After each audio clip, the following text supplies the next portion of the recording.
अहान रायजादा, ऐसा वजनदार नाम मानो इंडिया की टॉप बिजनेसमैन फैमिलीज में से किसी एक का वारिस हो। मगर हम जिस अहान रायजादा की बात कर रहे हैं उसके कतरे कतरे से बेबसी झांक रही है। अहान एक करोड़पति बिजनेस फैमिली का दामाद तो जरूर है, मगर उसकी हालत पर घर के नौकर भी कहते हैं, कुछ पैसे चाहिए तो बता देना, तुम्हारी गरीबी देखी नहीं जाती।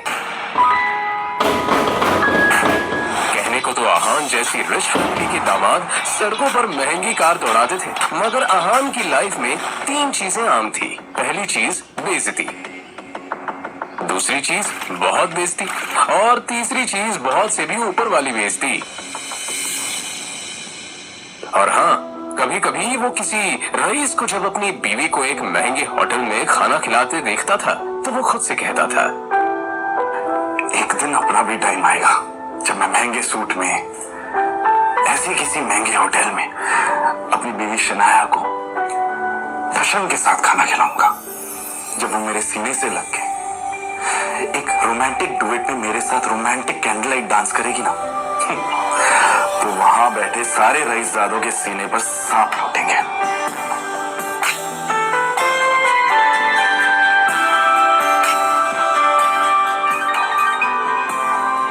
जरूर शनाया ने बोलते हुए अहान चौंक कर उठ खड़ा हुआ।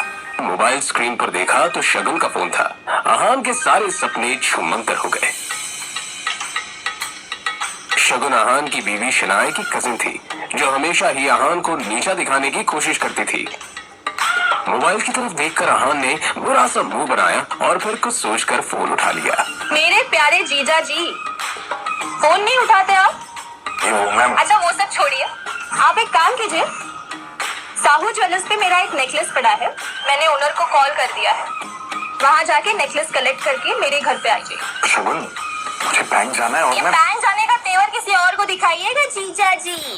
वैसे भी आपको हमारे फैमिली के टुकड़ों पर ही पलना है ना, तो जितना काम कहा जा रहा है उतना कीजिए। और हाँ, नेकलेस के साथ में ओनर आपको 30,000 रुपए भी देगा, वो लेकर मेरे घर पे आ जाइए और 30,000 रुपए में से 1 रुपया भी कम नहीं होना चाहिए, समझे ना? देखो शगुन, आज तक मैंने कभी चोरी नहीं की है।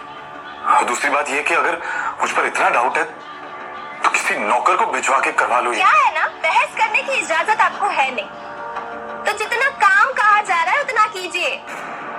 1 घंटे के अंदर नेकलेस और पैसे लेकर मेरे घर आ जाइए। और फिर से कह रही हूँ, 30,000 रुपए में से 1 भी रुपया कम नहीं होना चाहिए। बाय। अरे है दीदी को बुलाओ यार, है दीदी।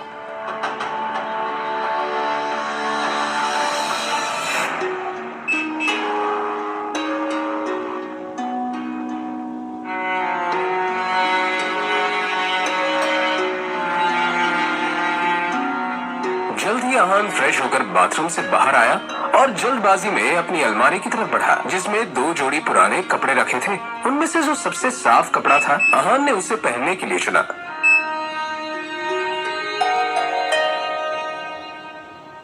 तैयार होकर वो बाहर निकला और जैसे ही सामने देखा तो उसकी सांस यामिनी गिल अपनी कुछ सहेलियों के साथ पार्टी में व्यस्त थी। तभी यामिनी जी की एक सहेली ने अपने सैंडल की तरफ देखकर कहा, यामिनी, ये देखो ना, तुम्हारे यहाँ आते आते मेरा बेल्ट टूट गया चप्पल का, अब मैं घर कैसे जाऊंगी? अरे इसमें टेंशन लेने वाली कौन सी बात है, तुम पार्टी एंजॉय करो, मैं नौकर से कह दूंगी, वो ठीक करवा कर लाएगा। ना ना, मैं नौकरों पे भरोसा नहीं करती, मेरी चप्पल महंगी है, तो एक बार टूट गई चप्पल तो मैं दोबारा पहनती नहीं हूँ, लेकिन क्या करूँ, घर भी तो जाना है ना। अहान उस तरफ से निकला ही था जब यामिनी जी की नजर उस पर पड़ गई। डोंट वरी, नौकर नहीं है, नौकर से थोड़ा ऊपर ही है, वो तुम्हारा काम अच्छे से करेगा। सुनो, ये चप्पल लो और इसे ठीक करा कर लाओ। तभी यामिनी जी की सहेली ने कहा, यामिनी, ये सब काम दामाद से अच्छा नहीं लगता।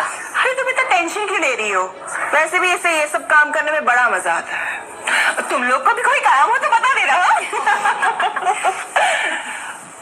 दामाद है तो क्या हुआ, चप्पल भी ठीक नहीं करा सकता?